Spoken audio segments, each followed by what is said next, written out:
ಇದು ಬಂದ್ಬಿಟ್ಟು ನಿಮಗೆ BS6 ಗಾಡಿ. BS6 ಗಾಡಿನ ನೀವು ಸ್ಟಾರ್ಟ್ ಮಾಡುವಂತ ರೀತಿಯಿಂದ ಹಿಡ್ಕೊಂಡು ಯಾವ ರೀತಿ ಮೂವ್ ಮಾಡಬೇಕು, ಸ್ಟಾರ್ಟ್ ಯಾವ ರೀತಿ ಮಾಡಬೇಕು ಮತ್ತು ಯಾವ ರೀತಿ ಮೂವ್ ಮಾಡಬೇಕು, ಮೂವ್ ಮಾಡಿದ ಯಾವ ಗೇರ್ ನ ಯಾವ ರೀತಿ ಸೆಟ್ ಮಾಡಬೇಕು ಅನ್ನೋ ವಿಚಾರ ನಿಮ್ಗೆ ಹೇಳ್ತೀನಿ. ಫಸ್ಟ್ ನೀವು ಸ್ಟಾರ್ಟ್ ಮಾಡೋಕ್ಕಿಂತ ಮುಂಚೆ ನಿಮ್ ಸೀಟ್ ಅನ್ನ ನೀವು ಅಡ್ಜಸ್ಟ್ ಮಾಡ್ಕೋಬೇಕು. ನಿಮ್ ಡ್ರೈವರ್ ಸೀಟ್ ಇದೆಯಲ್ಲ ಆ ಸೀಟ್ ನ ಅಡ್ಜಸ್ಟ್ ಮಾಡ್ಕೋಬೇಕು. ಆಮೇಲೆ ನಿಮ್ದೇನು ಸ್ವಿಚ್ ಬೋರ್ಡ್ ಐತಲ್ಲ, ಸ್ವಿಚ್ ಬೋರ್ಡ್ ಅಲ್ಲಿ ಯಾವುದೇ ಒಂದು ಸ್ವಿಚ್ ಆನ್ ಇರಬಾರ್ದು. ಸ್ಟಾರ್ಟ್ ಮಾಡೋಕ್ಕಿಂತ ಮುಂಚೆ ನೋಡ್ಬೇಕಾದ್ರೆ ಯಾವುದೇ ಒಂದು ಸ್ವಿಚ್ ಆನ್ ಇರಬಾರ್ದು.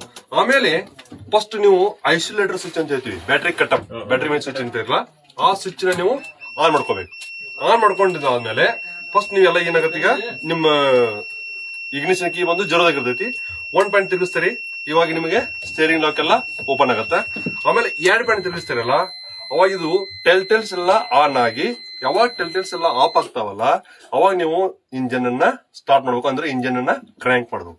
ಮಾಡ್ಬೇಕಾದ್ರೆ ಕಂಪಲ್ಸರಿ ನೀವು ಗಾಡಿ ಸ್ಟಾರ್ಟ್ ಮಾಡ್ಬೇಕಾದ್ರೆ ಕ್ಲಚ್ ನ ಒತ್ತಿರಬೇಕು, ನ್ಯೂಟ್ರಲ್ ನ ಮಾಡಿರ್ಬೇಕು. ಕ್ಲಚ್ ನ ಒತ್ತಿ ನ್ಯೂಟ್ರಲ್ ನ ಮಾಡಿ ಆಮೇಲೆ ನೀವು ಸೆಲ್ಫ್ ನ ಸೆಲ್ಫ್ ಮಾಡೋದ್ರಿಂದ ಇಲ್ಲಾಗುತ್ತೆ, ನಿಮಗೆ ಇಂಜಿನ್ ಮೇಲೆ ಲೋಡ್ ಬರಲ್ಲ, ಗೇರ್ ಬಾಕ್ಸ್ ಮೇಲೆ ಲೋಡ್ ಬರಲ್ಲ. ಆಮೇಲೆ ನಿಮಗೆ ಯಾವುದೇ ರೀತಿ ಇಂಜಿನ್ ಗಾಯ್ತು ಗೇರ್ ಗಾಯ್ತು ಯಾವುದೇ ರೀತಿ ತೊಂದರೆ ಆಗಲ್ಲ. ಈ ರೀತಿ ಸ್ಟಾರ್ಟರ್ ಮೇಲೆ ಲೋಡ್ ಬರಲ್ಲ ಈ ರೀತಿ ಮಾಡೋದ್ರಿಂದ. ಅದಕ್ಕಾಗಿ ನೀವು ಸ್ಟಾರ್ಟ್ ಮಾಡ್ಕೊಂಡು ಫಸ್ಟ್ ನೀವು ಐಲಿಂಗ್ ಇಡಬೇಕು. ಗಾಡಿನ ಈಗ ಸಡನ್ ಆಗಿ ಮೂವ್ ಮಾಡಬಾರ್ದು.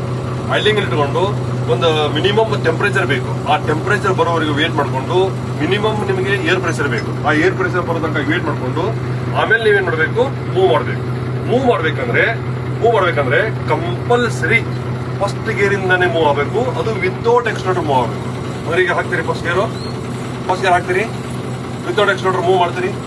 ಆಮೇಲೆ ಸೆಕೆಂಡ್ ಗೇರ್ ತಗೋತೀರಿ, ಮಿನಿಮಮ್ 15 RPM ಹೋಗ್ಬೇಕು. ಈ ಗೇರ್ 15 RPM ಹೋಗ್ಬೇಕು. ಆಮೇಲೆ ಥರ್ಡ್ ತಗೋತೀರಿ, 15 RPM ಹೋಗ್ಬೇಕು. ಆಮೇಲೆ ಫೋರ್ತ್ ತಗೋತೀರಿ, 15 RPM ಹೋಗ್ಬೇಕು. ಆಮೇಲೆ ಫಿಫ್ತ್ ತಗೋತೀರಿ, 15 RPM ಹೋಗ್ಬೇಕು. 6 ಬಂದಾಗ ಕೂಡ ನಿಮಗೆ 15 RPM, ಮಿನಿಮಮ್ 15 RPM ನೀವು ರೀಚ್ ಮಾಡ್ತೀರಲ್ಲ ಅಷ್ಟು ಬೆಟರ್. ನಿಮಗೆ ಒಳ್ಳೆ ರೀತಿಯಿಂದ ಪಿಕಪ್, ಒಳ್ಳೆ ರೀತಿಯಿಂದ ಮೈಲೇಜ್. ಇದನ್ನೇ ನೀವು ಮಾಡಿದ್ರೆ ಸಾಕು. ನೀವೇನ್ ನಿಮ್ಮ ಸಂಸ್ಥೆಯವರು ನಿಮ್ಗೆ ಏನು ಕೇಳ್ತಿದಾರಲ್ಲ ಆ ಮೈಲೇಜ್ ನ ನೀವು ಕೊಡಬಹುದು. ಇದು ನಿಮಗೆ ಈ ರೀತಿ ಇರೋದು ಸಿಸ್ಟಮ್. ಆ ಸಿಸ್ಟಮ್ ನಿಂದ ಉಳಿಸಿದ್ರೆ ಮಾತ್ರ ನಿಮಗೆ KMPL ಎಲ್ಲಾನು ಬರ್ತದೆ. ಓಕೆನಾ ಸರ್? ಇಷ್ಟೇ ನಿಮ್ಗೆ ಇದು ಮೇನ್. ಬಂದು